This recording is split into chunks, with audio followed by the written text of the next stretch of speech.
Oh man, today's finally the day I review Aquabats. But I feel like I'm not wearing the right outfit. I got it! I shall use Walter's new invention, the Aquabat costume button. He came up with it on the spot. I'm serious. It's true. He did. Insert animate transformation here because Amy isn't skilled enough to animate that. Wow, look at me. I look great. Why am I outside? Oh, wait, right, I forgot. To the battle tram!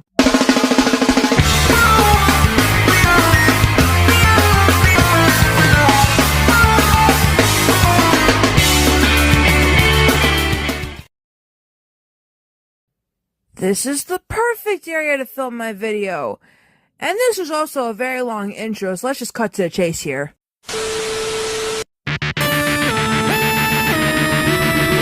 The Aquabats Super Show is an American action comedy musical television series which aired from March 3rd, 2012 to January 8th, 2014 on the Hub Network, which might get a video one day if this video gets like, I don't know, 100 views. Later resuming as an independent YouTube series from September 2019 to July 2021. The series was created by Christian Jacobs and Scott Schultz, both the creators of Yo Gabba Gabba, along with Jason DeVillers. Based on the superhero mythology of the Aquabats, a real-life comedy rock band, which series co-creator and lead singer Jacobs formed in 1984, the Aquabats Super Show follows the comic adventures of a fictionalized version of the band, a musical group of amateur superheroes, as they haphazardly defend the world from a variety of villains and monsters.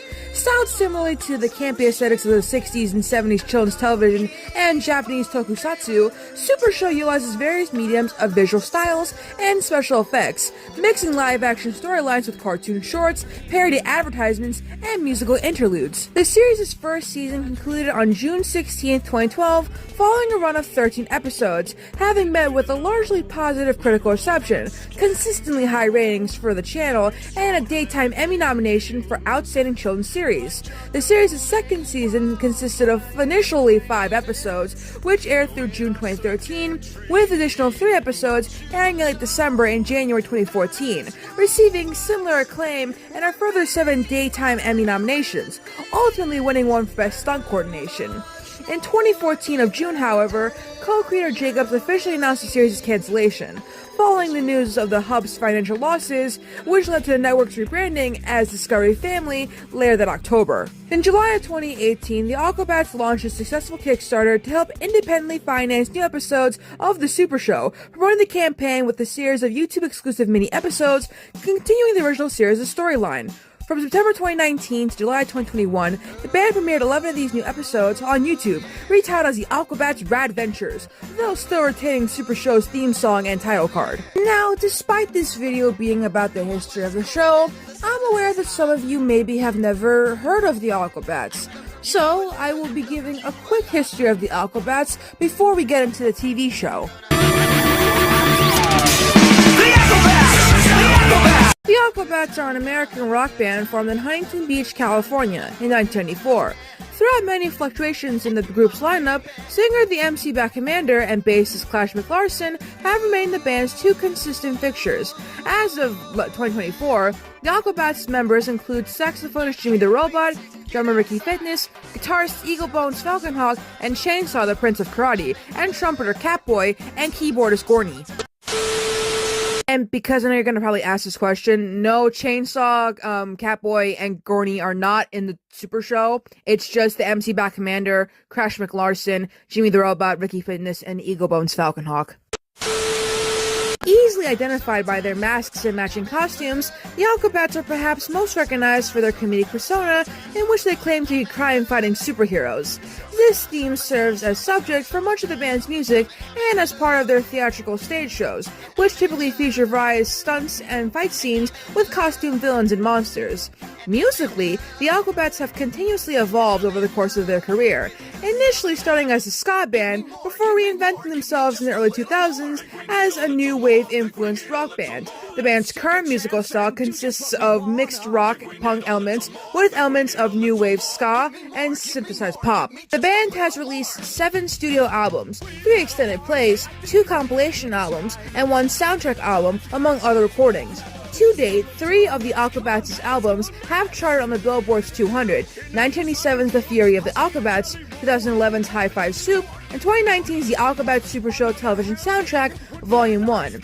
The Aquabats' 7th studio album, Finally, was released last year on June 21st. So now that you know all that, let's get back into the show. The Aquabats! Chronicled in both live-action and animated segments, the Aquabats Super Show is centered around the adventures of the Aquabats, a group of superhero rock musicians who travel the countryside on a self-appointed mission to fight evil and destroy boredom, protecting the world from the villains and creatures who threaten to destroy it while aiming to become a famous rock and roll band in their own right. So kind of like the Monkees if they were superheroes. Which, speaking of the Monkees, allow me to read a quote from Christian Jacobs and how he would describe the Aquabats Super Show. If the person is over 30, I'd say it's like Batman meets the Monkees. He's referring to the Batman show from the 60s.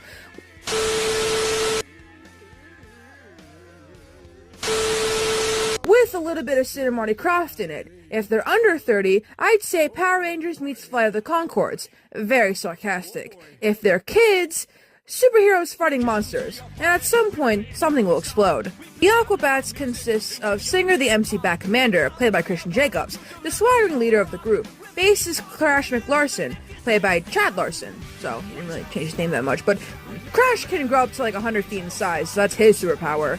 The Commander doesn't really have, powers. Ricky Fitness is their drummer, played by Richard Falomir, who has the power of super speed.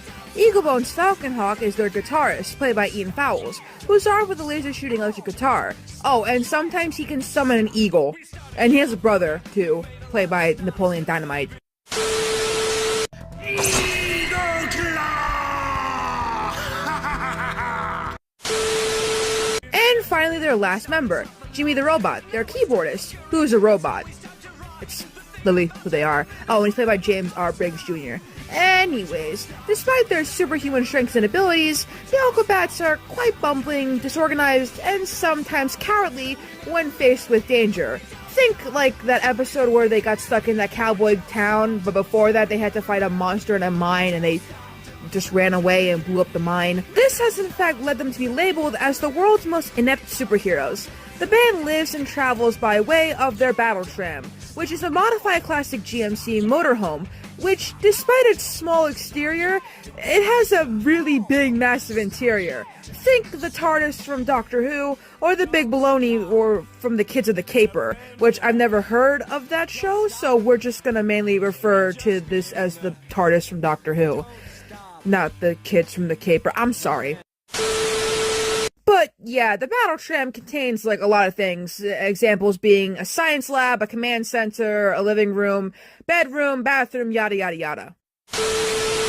Their origin story was left intentionally vague throughout the series, a choice that Christian Jacobs explains was done for the sake of the viewer's imagination, as he felt kids were more accepting of the inherent absurdity of the premise than adults tend to be. There's 5 guys. This is what each of the 5 guys does. There are monsters. They're gonna try to fight them. It's so simple, and that's why it's so awesome with kids, that they just take it and run with it. In the first 5 episodes of Season 2, each member of the Aquabats shares their memory of how they joined the band via anime flashback sequences.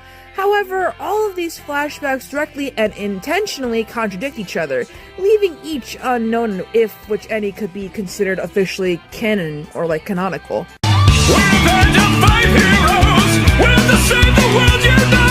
The Aquabats Super Show juxtaposes both live-action and animated segments starring the Aquabats, interwoven with various tangential skits and cartoon interstillers. The live-action stories are the primary focus of each episode, following a self-contained villain of the week formula.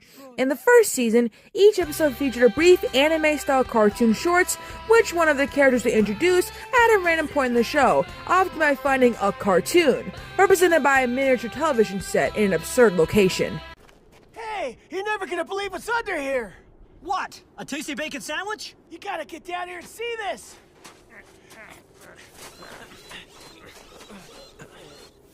Look! It's a cartoon!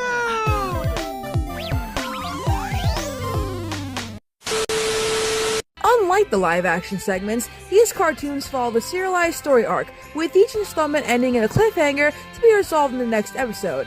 In Season 2, this format was replaced with a series of animated flashbacks recounting the origins of the Aquabats, each by a different animation studio and in a different animation style. Between these segments are Patonymy cartoon shorts starring Little Bat, the Aquabats' anthropomorphic bat mascot, and live-action parody commercials for outlandish fictional projects, the latter of which has long been a staple of the Aquabats' multimedia stage shows. Jacob says the concept behind Super Show was something he had always dreamed of doing, making a campy live-action funky kids show, in the vein of the 60s and 70s television that he and the rest of the series' producers had grown up with. While the show pays homage to many facets of pop culture, Jacob has named the 1960s Batman series as a primary influence on the Super Show's obviously silly tone and visual style, ranging from set design to the trademark use of Dutch angles for villain scenes. All the notable influences Jacob has repeatedly mentioned includes the works of Sid and Marty Krofft and Hanna-Barbera, who made the Banana Splits show, and at one point he was going to make a Banana Splits reboot, but I made a video about that already. We're not going to mention this video. Other influences includes Japanese tokusatsu series like Ultraman and Johnny Sokko and his Flying Robot, and as well as the Shaw Brothers in Hong Kong cinema, and other shows like Danger Island, Star Trek, The Rocky and Bullwinkle Show, and Pee-wee's Playhouse, noting there's a good 30 years worth of television culture packed into these 22-minute episodes.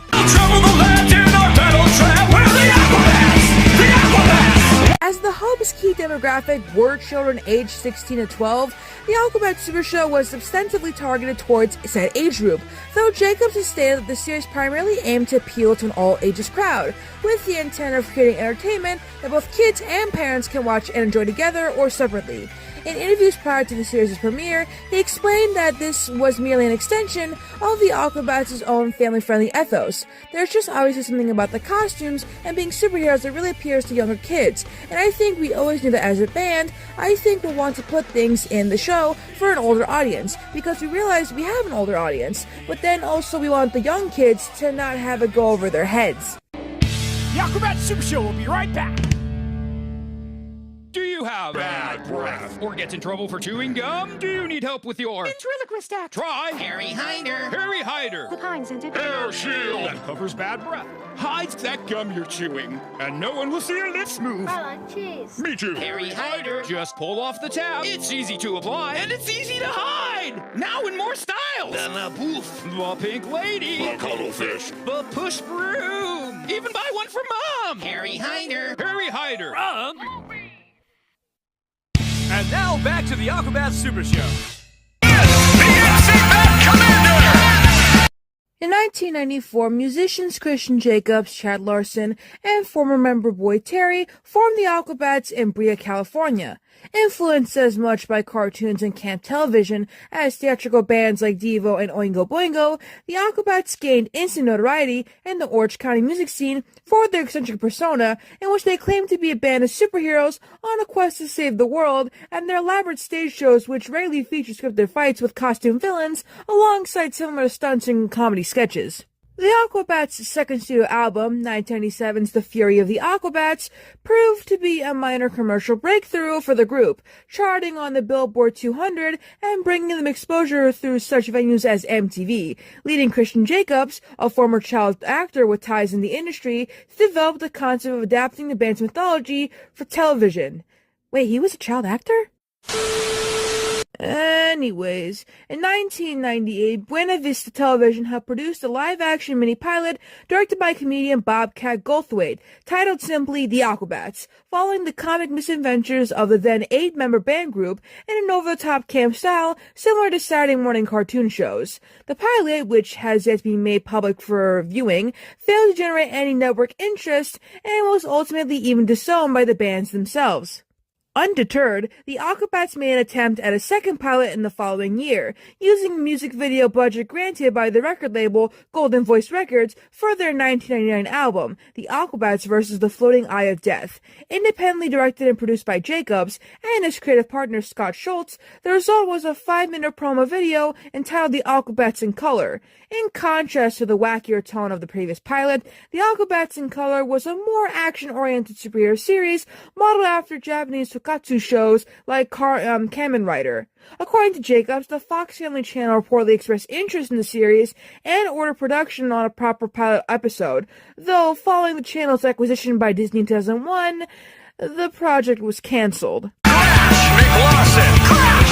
In 2005, Jacobs and Schultz formed the Orange County-based production company, The Magic Store, focusing on creating family-oriented television entertainment.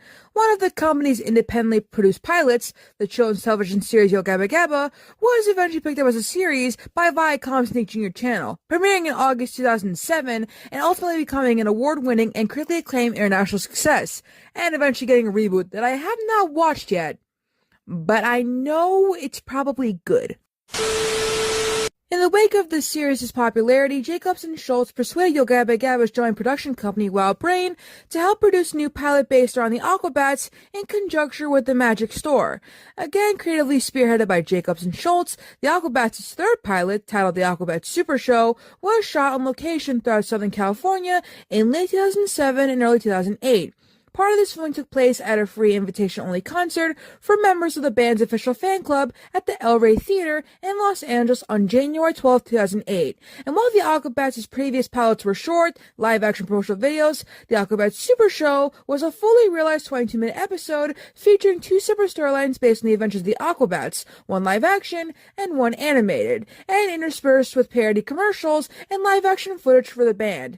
Speaking on the decision to structure the show in such a varied format, Jacob said, "We did that for a strategic reason. Some networks like cartoons more than other networks. We wanted to say this could be both shows." Following a period of post-production, the Aquabats began widely promoting Super Show in 2008 of June, redesigning their website to promote the pilot and releasing a teaser trailer and several exclusive clips through an official Super Show YouTube channel. And on July 25, 2008, the band screened the full pilot at a concert in San Diego held during the weekend of San Diego Comic-Con, which, fun fact, the pilot is on YouTube in case you guys want to know. But back to the video.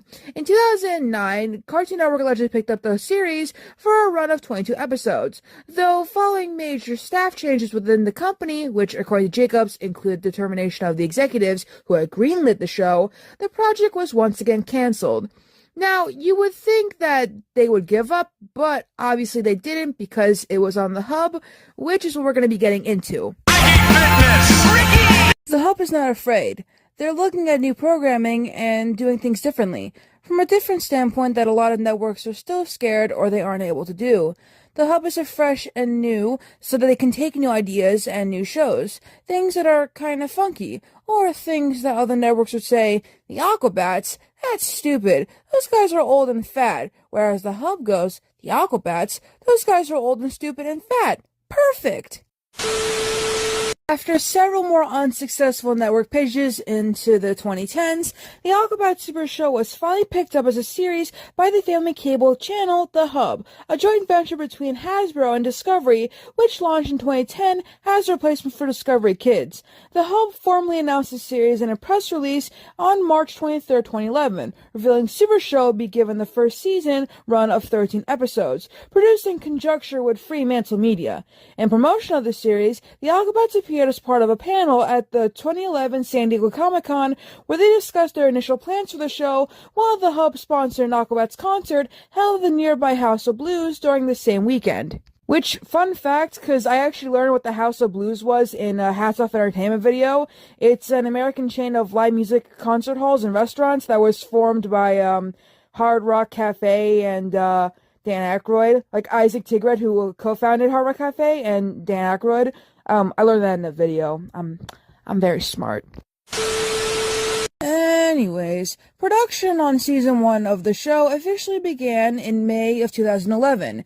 The entirety of the first season was shot within and around the Aquabats' hometown of Orange County, California. According to the first season DVD audio commentary, episodes were shot on location in cities of Irvine, Silverado, Yorba Linda, Huntington Beach, and Fullerton, while a private soundstage in Santa Ana was used for interior shots of the battle tram. A public Aquabats concert was held at the Glass House Club in Pomona on November 5, 2011, and was also filmed to provide live footage of the band, which is featured in the series' opening credits montage and several individual episodes.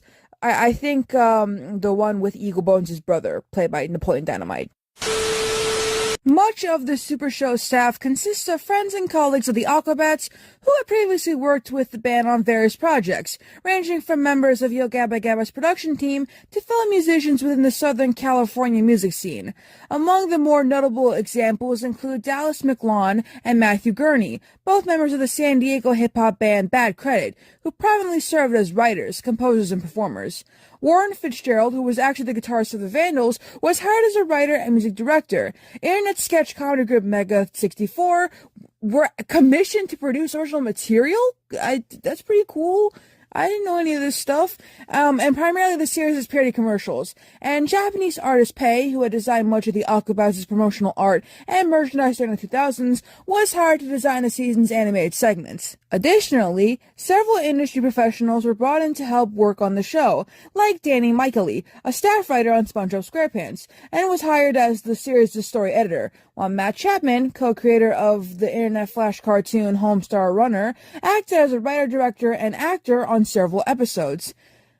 Oh yeah! I forgot what, but I'm pretty sure... No, I'm talking on my ass, I don't know who he was. Since none of the members besides Christian Jacobs had any experience acting at all, comedian Matt Walsh of the Upright Citizens Brigade was brought in to help teach the Aquabats comedic acting and timing. Hats off to you, man. In further homage to the original Batman series, the 1960s one, the Super Show features a variety of celebrity cameo appearances.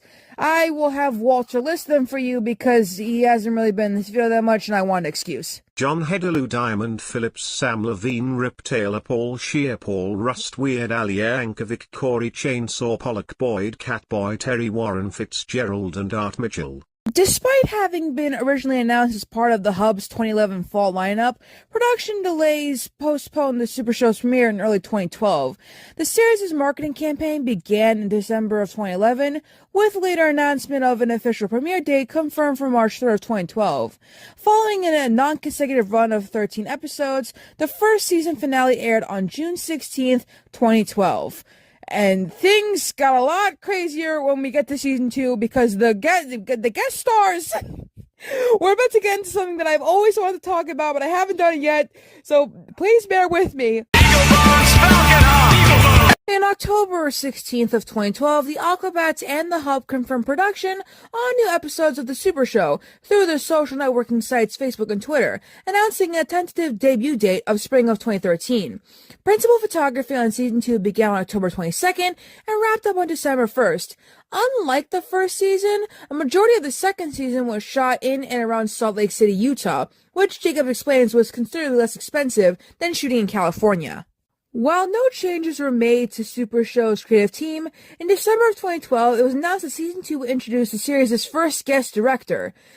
Who is this guest director? Let's find out. Alright, Amy, this is an easy question. Who was the series' first guest director? Was it A. Gerard Way, B. Mike Nesmith, or C. David Lynch? This is a tough one.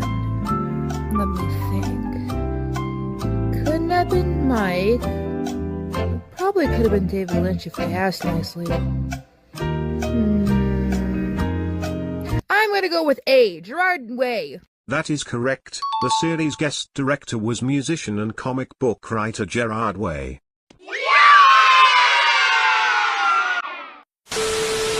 Are we really shocked that Gerard Way wrote in the Aquabats at all? This is the same dude who said his favorite pony in My Little Pony was Fluttershy. Anyways, Gerard was the one who co-directed and co-wrote the season finale, The Anti-Bats. Way's involvement with the series was heavily covered by the music press in wake of the, breakup of My Chemical Romance in 2013, but he wasn't the only guest star in the show. The other guest stars were Tony Hawk, Eric Costin, Mark Mothersbaugh, Leslie Hall, Martin Starr, and Gerard's brother Mikey. On December 2nd of 2012, Jason DeVillers revealed on his Twitter account the upcoming season would consist of only 5 new episodes, and what he called more Season 1.5 than a Season 2. Phil mentioned the possibility of more being made in the future. On May 1st, 2013, it was announced through Entertainment Weekly that the series' second season would begin airing on June 1st, after a run of only 5 episodes. The season then concluded on June 29th, 2013. On August 22nd, 2013, series performer Chad Larson confirmed via Twitter that 3 additional episodes of Super Show were being filmed near the end of the year, and maybe more next. Principal photography on these episodes eventually began in Utah in early October. Throughout the month, the Aquabats posted numerous pictures of production on the new episodes on their Twitter and their Instagram accounts, some of which revealed production code numbers of 301, 302, and 303. Ostensibly indicated what would be a 3rd season. Though these numbers were later verified by the Internet Movie Database, a November press from the Hub explicitly referred to these 3 episodes as specials. I wonder why. Anyways, the first of these specials, Christmas with the Aquabats, aired on December 21st, featuring comedians Robert Smigel and Matt Walsh in guest roles. The second of these episodes, The Shark Fighter, based on the Aquabats song of the same name, which featured comedian Rhys Darby, aired the following week on December 28th, while the final special, Kitty Litter, aired on January 18th, 2014. Kitty Litter was helmed by another guest director, Mun Powell, best known for his work as cinematographer on the Jared and Jerusha Hess films like Napoleon Dynamite and Gentlemen Broncos. But following this short run of episodes, there wasn't really any confirmation by either the Hub or the Aquabats as to the production of any future episodes. In a 2013 December interview, Christian Jacobs acknowledged the network's unusually small order of episodes, but didn't elaborate on any possible reason. In the same interview, he stated the band had initially prepared for another order of 13 episodes, having written as many scripts for potential future episodes. On the more positive side, on May 1st, 2014, the nominees for the 2014 Daytime Emmy Awards were announced, revealing that the Super Show had been nominated for 5 awards in 4 categories, including the award for Best Writing in a Children's Series for the episode The Anti-Bats. That's why Gerard Way is the best. The awards ceremony was held on June 22, 2014, where the series ultimately won the award for Best Stunt Coordination for stuntman Skip Carlson. But while all that is great, of course there isn't a happy ending to this, because eventually the show got canceled by the Hub and was put on hiatus. In mid-2014, it was announced in Entertainment Press that Hasbro and Discovery had been in the process of rebranding the Hub following what they saw to be disappointing returns for the channel. Changes which included the departure of CEO Margaret Loesch, who was instrumental in acquiring the Aquabats Super Show as a series. In a Huffington Post feature about the Aquabats prior to the band's appearance at the 2014 San Diego Comic-Con, it was revealed that the Hub had opted not to renew the show for a 3rd season, effectively canceling the series. Christian Jacobs admitted he was surprised by this turn of events, noting, "Everything we had heard was that the show had been a real Cinderella story for the Hub and that it was rating really well with viewers. We just assumed that we'd eventually go back into production or at least get picked up for season 3, but ultimately concluded it is what it is in regard to the network's decision." Despite this, though, Jacobs remained optimistic about the series' future, saying, "Given that we now live in a world where people are streaming TV shows directly onto their iPhone and computers, and given that companies like Netflix and Yahoo are not picking up so much new content for their customers, I just find it hard to believe that the Aquabats Super Show is really over. I mean, we haven't even made any toys yet." He concluded by stating, "It took us almost 15 years, to get us that TV series made, and even though we've got a bunch more concert dates lined up for the rest of this year, our first priority is to find a new home for the Aquabats Super Show." Aquabats, let's go! So after the show got cancelled in mid-2014, there wouldn't really be anything. Although, following weeks of teasing a major announcement, the Aquabats launched a Kickstarter campaign on July 31st, 2018 to help finance the return of the Super Show, as well as the new studio albums from the band at a minimum projected cost of $1.1 million. The Aquabats promoted their campaign with a video featuring a slew of celebrity cameos, including guest stars from the show like Weird Al Yankovic, Robert Smigel as Triumph the Insult Comic Dog, Matt Chapman as Homestar Runner and Strong Bad, former Aquabats member Travis Barker, yes, he was actually in Aquabats, Adrian Young, Tom Dumont, Oscar Nunez, Kate Miucci, who you all know her, Blake Anderson, Imagine Dragons, that's a crazy one, Felicia Day, which we all know her, and Tom Lennon, all of whom appeared in the trademark uniforms and spoke in the Kickstarter promotional slogan, "I am the Aquabats, we are the Aquabats." Most prominently featured, however, was comedian Jack Black, who was later confirmed by the campaign's press releases to act as executive producer for the series' return. Along with their Kickstarter, the band began to release a series of Super Show mini-episodes, depicting the MC Bat Commander's meta-fictional quest to reunite the estranged Aquabats following the series' cancellation. The band confirmed that as the Kickstarter progresses, further mini-episodes will be released to promote their campaign, as well as act as a continuation of the Super Show. By August 28th, mere days before the campaign's end date of September 1st, the Aquabats Kickstarter had raised only $601,629 of its projected $1.1 million goal. The funding was subsequently canceled, and the campaign was rebooted the same day with a smaller goal of $100,000 instead finance one new album and the continued production of the Super Show's mini episodes. And the project's goal was met within minutes. A fun fact that I'm sure all of you know is that Mr. Lawrence provided the minimal narration for both seasons of the Super Show's live-action segments, but what you might not know is that Kyle McCoolish narrated the first season's animated segments. He is known as being a writer for South Park, and is also largely responsible for the show's Canadian cultural theme, so thank you, bro. Though each episode of the series is introduced a new villain, ally, and/or celebrity cameo, Super Show never featured any major recurring characters throughout its run. Although, of course, there is one character, the Foxman, who was played by visual effects supervisor Joel Fox. He would appear sometimes in the background. You can actually see him in, like, episode 2, when they're going back to the battle tram with the egg or whatever. Although his character was never really explained within the context of the series. Weird Al and Paul Rust were the only two guest stars to appear in 2 episodes. Weird Al played 2 different roles as the President of the United States in one, and superhero Super Magic Power Man. In a 2012 interview, Jacobs alluded to the two possibly being the same character, which will be pretty funny, because, like, in Family Guy, Mayor West is played by Adam West, who was Batman, but whatever. He did allude to that. It's not implied within the series. And Paul Rust plays a boorish slacker named Ron Mark, first appearing in live action in a first season episode, and then subsequently lending his voice to a mutated monster version of the character in a part of the second season episode. Critical response to the Super Show was predominantly positive, with most reviewers praising the series' intentionally campy tone and offbeat humor. The Onion's The AV Club gave the series an A- rating, describing it as a lovely homage or a loving homage to basically everything ever done by the brothers Croft, so Sid and Marty Croft.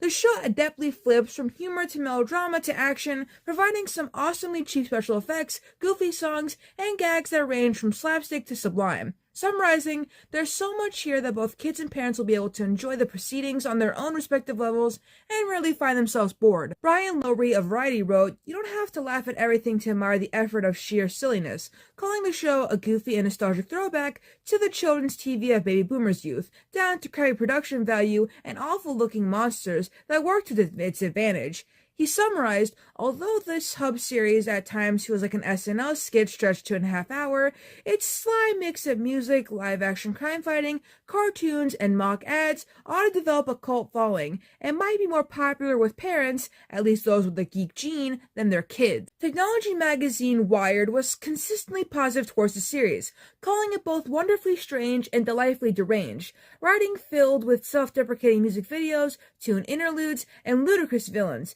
The Aquabats Super Show has become one of television's strangely comforting finds.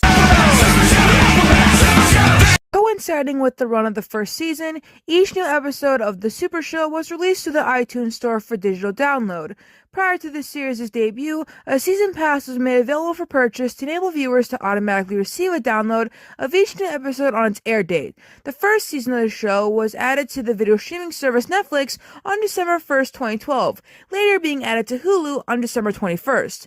Unlike the first season, the second season was not made available for iTunes pre-order, nor were the episodes released for purchase. Though each episode was briefly streamed on the Hub's official website, none of the season's episodes were made available on Hulu, Netflix, or similar streaming services. Shout Factory had the DVD publishing rights for the show within region run for release of the first season. The company first announced their acquisition of the series and plans for a future DVD in a press release dated to August 6, 2012, though did not initially confirm a set release date until several months later. On May 21st, 2013, the first season of the show was released on a 2-disc DVD set. On November 22nd, 2017, in conjunction with their announcement of a Season 2 theatrical screening, the Aquabats confirmed the independent Blu-ray release for Season 2, including the 3 specials often considered as Season 3. On December 5th, pre-orders were launched on the Aquabats' merchandising site for an official release date of December 22nd, though copies were first made for public sale at the second season theatrical screening on December 16th. Starting in December of 2014, the Aquabats gradually began uploading the series' full episodes onto their official YouTube channel. As of August 2019, all 21 episodes of the Super Show and its pilot episode have been publicly uploaded to their account. The show is also on Tubi, but I much rather prefer watching it on YouTube. This video is finally over. Finally, oh my god, I've been working on this for little days. I didn't know it was going to be this long. Actually, that's on me. I should have known that. Actually, it could have been a lot longer if I include the entire history of the Aquabats, so, I'm glad I didn't do that. But I hope you guys enjoy this video, and I hope I don't get copyright claimed or blocked somehow for this video, but this show was my childhood, man. What can I say? It might have shaped my brain into making me who I am today. Whether we consider this a good or bad thing, we'll never know. But thank you for watching the video. Make sure to like, comment, and subscribe. Turn on the bell for post notifications, because YouTube sometimes doesn't notify you when videos come out. I experienced that with Alex Archives. Still working on the Genie video. Oh my god, I'm still working on it. I would complain, but since the Brady Bunch video was an hour long, I know that the Genie video is going to be an hour long. And also, I checked the poll that I put out, and you guys are going really strong so far on Gilligan's Island. And I know that's going to be next, so, I'm hyped, honestly. I'm actually really excited to talk about Gilligan's Island, considering I bought the entire show. I bought the box set for all 3 seasons, and I bought, a DVD movie set. Not really movie set, because the first one is a TV movie about Gilligan's Island, but the second one is the first 5 episodes to a Western version of Gilligan's Island called Dusty Trail. I learned that with my friend Cheese and Steak and Fries. Shout out to them. They're the best. But my best source, you know. Always give me stuff for video ideas. I have so many videos to make. Anyways, this outro's kind of getting long, and I don't want this video to be that long, so I will see you all in the next videos. This is the Aquabats Super Show. It's a TV show.